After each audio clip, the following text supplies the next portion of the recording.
I think you should play your favorite games exclusively and just stop playing everything else. But you might ask, Blee, what are my favorite games? That, of course, is up to you, but I can tell you how to narrow it down. Your favorites are the ones you keep coming back to. They're the games you have the fondest memories of. They're the games that you can play just for the sake of playing them. Our tastes are often developed when we're teenagers. If you've grown past your teens, you can likely look back and figure out pretty quickly what you remember most fondly and what feels the most timeless. Although tastes morph and change over time, for the majority of people, the stuff you fell in love with as a teenager is likely what you're still into, with some refinement, of course. There was a study done in the late 80s by Holbrook and Schindler which found that our preferences to music skew heavily towards the stuff we listen to between the ages of 16 and 22.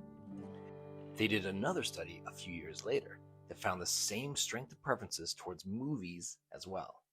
It stands to reason that the same would be true for the games that you enjoy. But there are other ways of picking your favorites too. For example, you can take a good guess what your favorites are just by observing what you gravitate to. When you're not in the mood for anything else, what's your default? When you don't know what else to play, which one do you pick up? Oftentimes, automatic behaviors can reveal our true preferences. I say that I love Donkey Kong games, but I rarely pick them up. More often, I default to other platformers like Astrobot or Ratchet & Clank. Sometimes it's about the feeling you get while playing the game, and sometimes it's the feeling you get after you've finished. Oftentimes, live service games make me feel empty after I've played them. I typically feel better after I've played a challenging level in a shooter like Doom or Days Gone. Finally, you might prefer the games you think most highly of. It might be because you love dwelling in a world like Zelda or Mario. It might be because you admire certain characters like Master Chief or Aloy.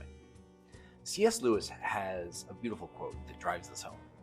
He said, "To me, rereading my favorite books is like spending time with my best friends.